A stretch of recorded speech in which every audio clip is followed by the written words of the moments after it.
오늘 우리에게 주시는 하나님의 말씀은 신약성경 누가복음 6장 12절로 21절까지 말씀입니다.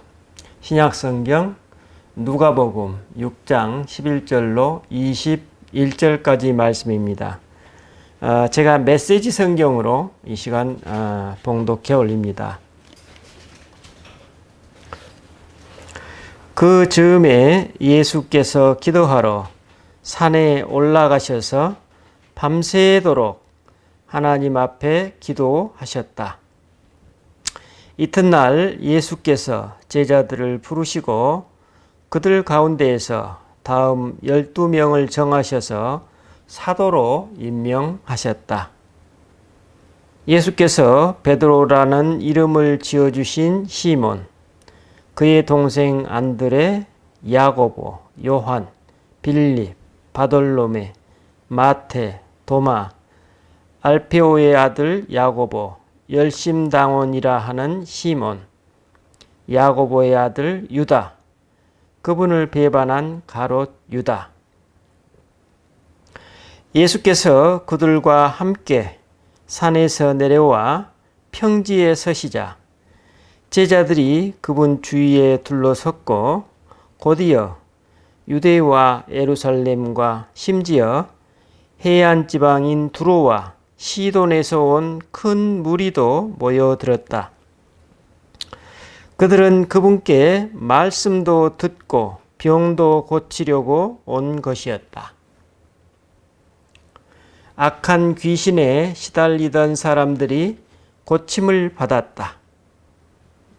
모든 사람이 예수께 손을 대려고 했다. 예수에게서 아주 강한 능력이 나와서 수많은 사람들이 나았기 때문이다. 예수께서 이렇게 말씀하셨다. 모든 것을 다 잃은 너희는 복이 있다. 그때야 너희는 하나님 나라를 찾게 될 것이다. 굶주림에 지친 너희는 복이 있다. 그때야 너희는 메시아의 음식을 먹을 준비가 된 것이다. 하염없이 눈물 흘리는 너희는 복이 있다. 아침이 되면 기쁨을 맛보게 될 것이다. 아멘. 요즘 저는 주변에서 어쩌면 유달리 함께 기도해 달라는 요청을 많이 받고 있는 것 같습니다. 특별히 중병에 고통받고 계시는 분들, 또 예상치 못한 심각한 사고로 삶이 송두리째 무너지는 경험을 하고 계시는 분들, 또 미묘하고 민감한 문제로 그 관계를 온전히 지키고자 온 마음을 쓰시는 분들, 또 시도 때도 없이 몰려드는 심리적 불안과 고통을 호소하시는 분들, 삶의 문제로 혼란 속에 빠져 있는 분들, 참으로 어려운 분들이 많이 계시는 것 같습니다. 그런데 제가 이런 분들의 기도 요청을 받으면서도 한 가지 위안을 느끼는 것은 이분들이 모두 한결같이 기도의 삶을 살아가고 계시는 분들이라는 점입니다. 저는 이런 요청을 받을 때마다 제 자신을 돌아보게 됩니다. 내가 정말로 하나님 앞에 잘 머물고 있는지, 머물고 있다면 어떻게 머물고 있는지 그때그때 성찰을 하곤 합니다. 저는 왜 이런 성찰을 수시로 하게 될까요? 그렇습니다. 그분들이 그토록 간절히 기도 요청을 하시는데 그분들을 위한 제 기도의 진정성이 미약하다면 저는 그분들에게 면목이 없다는 제 안에 잠재의식이 작용하는 것 같습니다.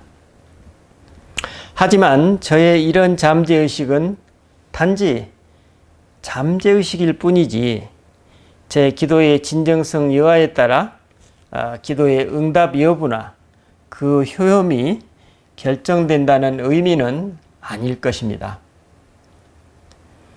우리 기도의 응답은 단지 하나님께서 필요한 때에 그 응답이 필요한 사람에게 필요한 만큼 그저 선물로 주어지기 때문입니다.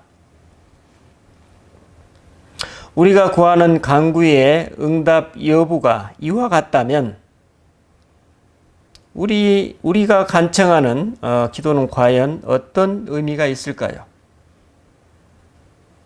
우리 간구가 무엇이든 은혜와 선물로 응답받는다면 우리의 간구는 결국 하나님의 응답과 별개일까요? 그렇다면 우리가 기도해야 하는 이유를 어디서 찾을 수 있겠습니까? 저는 오늘 본문이야말로 우리의 이런 질문에 대한 예수님의 응답이라고 느껴졌습니다. 왜 그렇게 느꼈을까요? 본문에 예수님은 12제자를 부르시기 전 밤새도록 하나님 앞에서 기도하셨다고 증언하고 있습니다. 이튿날 예수님은 12제자를 부르셔서 사도로 임명하시고 산에서 평지로 내려오셨습니다. 이에 유대와 예루살렘과 심지어는 두로와 시돈 지방에서까지 수많은 사람들이 예수님께 말씀을 듣고 병도 고치려고 모여들었습니다. 모든 사람들이 예수님께 손을 대려고 했고 이때 아주 강한 능력이 예수님에게서 나와 많은 사람들의 병이 나았고 악한 귀신 들린 사람들이 고침을 받았다고 전하고 있습니다. 이때 예수님이 말씀하셨습니다. 메시지 성경입니다. 모든 것을 다 잃은 너희는 복이 있다. 그때야 너희는 하나님 나라를 찾게 될 것이다. 굶주림에 지친 너희는 복이 있다. 그때야 너희는 메시아의 음식을 먹을 준비가 된 것이다. 하염없이 눈물 흘리는 너희는 복이 있다. 아침이 되면 기쁨을 맞게 될 것이다. 참으로 천지가 개벽되는 선포입니다. 모든 것을 다 잃은 자, 굶주림에 지친 자, 하염없이 눈물을 흘리는 자가 복이 있다니요. 이 세상 그 어느 누구도 이런 복을 주창하고 이런 복을 얻기 위해 자처한 사람은 없을 것입니다. 이는 복이 아니라 저주, 그 중에서도 가장 비참한 저주의 상황이라고 해야 맞을 것입니다. 참으로 말도 안 되는 복입니다. 이 세상 그 누가 이런 복을 자처해서 구하겠습니까? 그런데 오늘 본문에 보면 예수님은 이런 복을 누리고 전파하라고 12제자를 사도로 뽑으셨습니다. 메시지 성경은 그 복을 크게 다음 세 가지로 요약 설명하고 있습니다. 첫째는 모든 것을 다 잃은 너희는 복이 있다. 그때야 너희는 하나님 나라를 찾게 될 것이다. 여기서 모든 것을 잃는다는 것은 무엇을 의미할까요? 악한 영의 영혼과 육신이 포섭되어서 자기 자신을 잃어버린 사람들, 그 영혼과 육신을 존재케 해주는 건강을 잃어버린 사람들, 또 알 수 없는 원인으로 일시에 자신의 전 소유를 잃어버린 사람들, 오늘 우리 아프간 사람들에서 보듯이 권력자들의 횡포에 삶의 터전을 떠나야만 하는 사람들, 이런 사람들은 모두 내가 내 삶의 통제권을 잃어버린 사람들입니다. 이들은 모두 나의 삶을 내가 주도적으로 살아갈 능력과 자유와 의지를 박탈당한 사람들입니다. 예수님은 이런 삶의 위기에 처한 사람들이야말로 이제 하나님의 나라를 찾게 될 것이라고 말씀하십니다. 그러므로 예수님이 말씀하시는 복은 그 사람의 건강이나 재산이나 목숨이나 혹은 삶의 의지를 잃어버리는 것 자체가 복이라는 말씀이 아니라 그런 이유들로 인하여서 하나님 나라를 찾는 것이 바로 복이라고 말씀하십니다. 예수님이 말씀하시는 이제 두 번째 복은 굶주림에 지친 너희는 복이 있다. 그때야 너희는 메시아의 음식을 먹을 준비가 된 것이다. 이렇게 말씀하고 있습니다. 세상에 대한 불공정과 불의를 가슴 아파하며 하나님의 공의를 갈망하는 사람들, 삶의 마지막 보루인 기본적인 생존권마저 위협받고 있는 사람들, 예전과 사랑의 결핍으로 고립감과 외로움에 고통받는 사람들, 다른 사람들은 당연히 자연스럽게 가지는 것을 갖지 못한 사람들, 오늘날 이들 대부분은 정신 혹은 심리적 요소에 속하는 굶주림을 경험하고 있다고 볼 수 있습니다. 그래서 자신이 어쩌면 무엇을 왜 갈망하는지도 잘 모를 수 있고 그래서 알 수 없는 갈증에 시달리기도 합니다. 삶의 갈망, 영혼의 갈망, 즉 보이지 않게 스며든 모멸감에서 오는 인간적인 인격 존중에 대한 갈망, 따뜻한 애정에 대한 갈망, 합법을 가장한 은밀한 배제와 그에 따른 상대적 박탈감 등등이 있겠죠. 자신만이 느끼는 이런 결핍에서 오는 갈증에 많은 사람들이 오늘날 목말라 하고 있습니다. 예수님을 알든 알지 못하든 이처럼 갈증에 굶주린 사람들에게 당신 자신의 몸을 먹이로 내어주시겠다고 선포하고 계십니다. 이처럼 우리가 뭔가에 굶주리게 될 때 비로소 우리는 진정 진리의 말씀이신 그리스도께 나의 구미가 당기게 됩니다.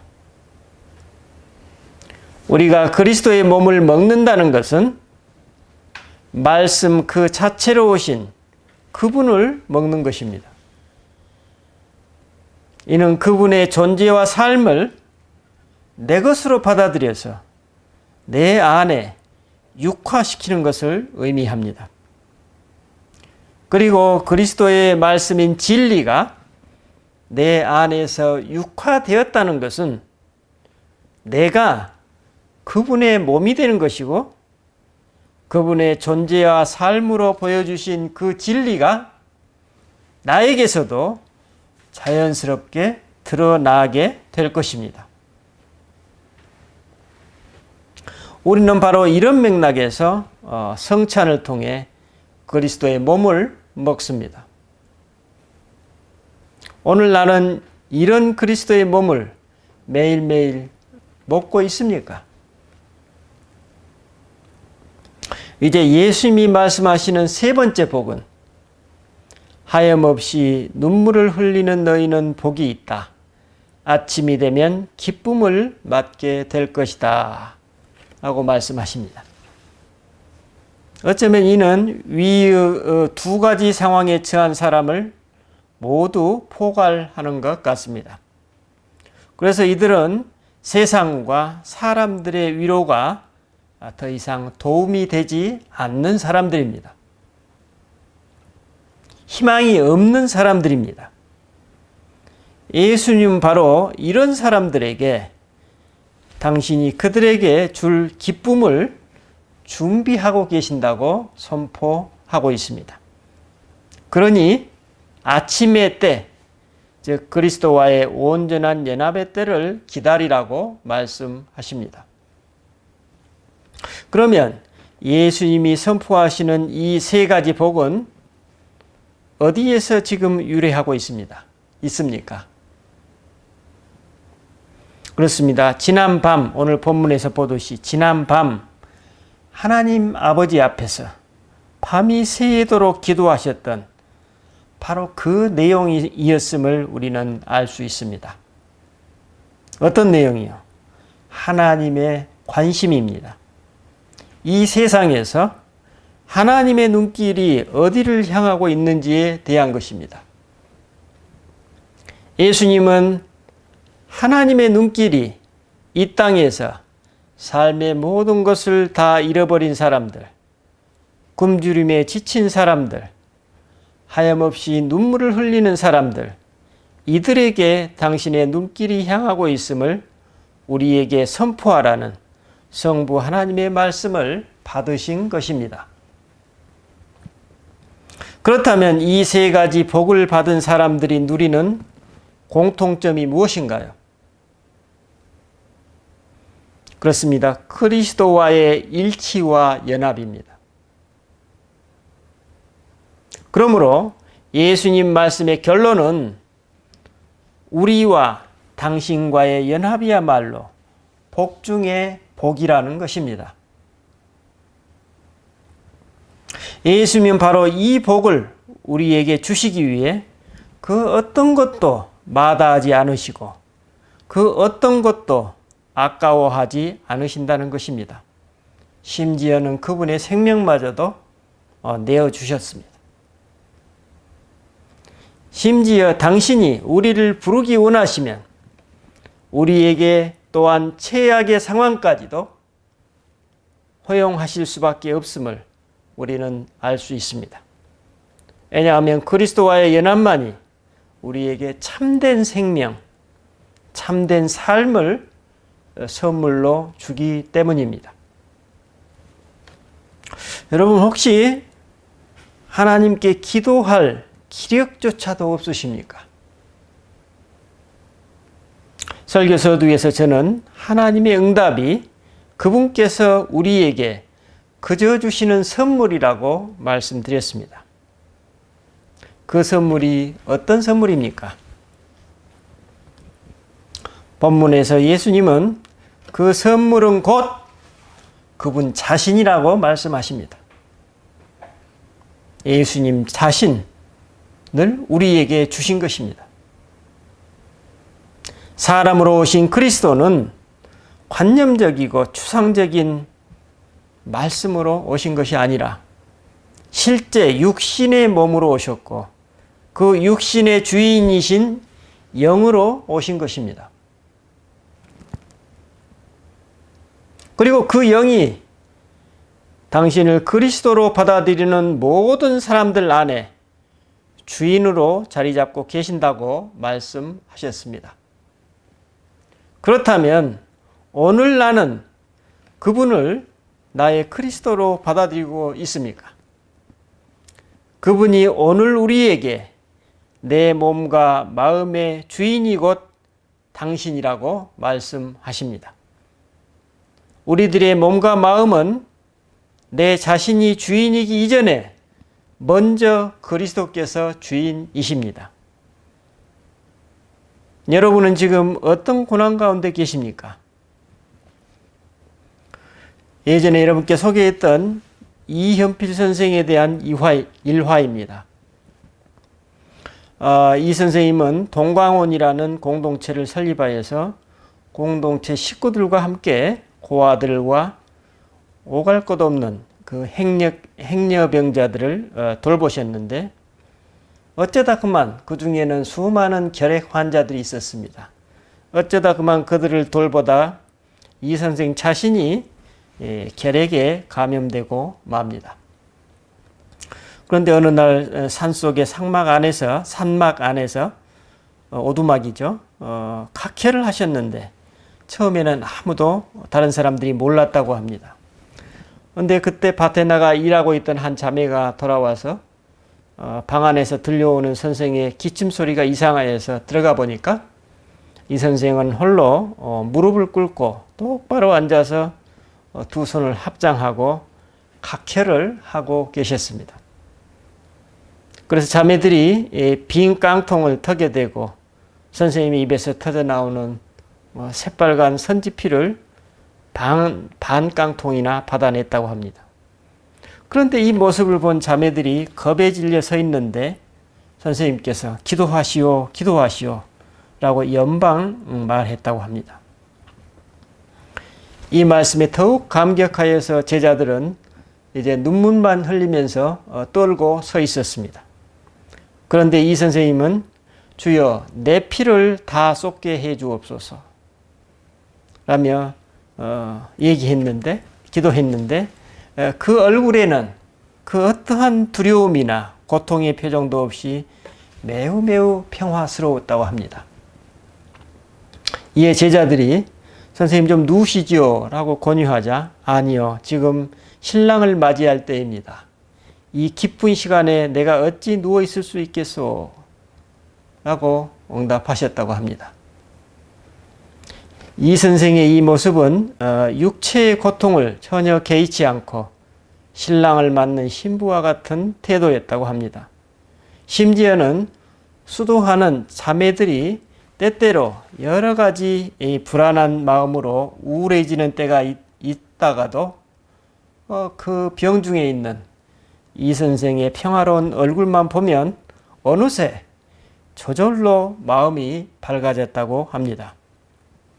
이때 제자들은 이 선생의 임종이 가까워졌다고 여겨졌는데도 이 선생님은 생명의 세계, 은총의 세계, 평화의 세계를 마치 눈으로 보는 듯이 가르치면서 가난이 복이다, 고통이 복이다 라고 가르치셨다고 합니다. 그래서 그분이 1963년 6월 그 산막에서 각혈하시면서 그때 당시에 결핵이 목에까지 올라와서 말을 못 하셨다고 합니다. 그래서 일기를 남기셨는데 그 일기에 이렇게 적혀 있다고 그래요. 주님의 간절한 사랑은 구곡간장에 스며드는데 형용 못할 그 감격을 누구에게 알리리까? 우리 아버지 성삼위께서 이 자리에서 함께 계셔서 만사가 다 유익합니다. 빚을 다 갚으면 갑니다. 죄의 빚, 내 주의 은혜 억억 같은데 그중 하나만이라도 감당치 못한 것 죄송합니다. 깊으신 사랑으로 섭리하신 일들을 생각할 때 감격합니다. 이렇게 적혀 있다고 합니다. 여러분, 그 고통 중에 있는 사람이 어떻게 이런 고백을 할 수 있을까요? 어떻게 이런 평화와 기쁨과 감사를 누릴 수 있을까요? 그분은 사실 예수님께서 그분 몸과 마음의 주인이 되신 것을 경험하고 계셨던 것입니다. 이런 이 선생님에 대한 경험을 하는 분들이 이렇게 그분에 대해서 증언하고 있습니다. 이연필 선생의 사시는 것을 보면 그분 안에는 바로 예수님이 살고 계시다는 것을 느낄 수가 있었습니다. 이렇게 증언하고 있습니다. 여러분이 잘 아시는 성 프란치스코 역시 말년에 건강이 몹시 좋지 않았다고 합니다. 그분이 라 베르나산에서 기도하시다가 하늘로부터 비춰오는 환시를 보았다고 합니다. 그런데 그 빛 속에서 그리스도를 알아보게 되었고 그 빛 속에 잠겨 있으면서 그리스도의 고난을 체험하게 되었는데 이후 그분의 몸에 예수님의 오상, 즉 손과 발과 옆구리에 그 창이 찔렸던 그 흔적이 생겼다고 합니다. 그분의 고통의 상흔에 성 프란치스코가 동참하게 된 것입니다. 그래서 이 고통스러운 체험이 의미하는 바는 그리스도를 닮으려 애쓰던 그 성인이 예수님 순환의 그 흔적을 자신도 함께 나눔으로써 예수님과 하나 되는 과정을 보여주고 있습니다.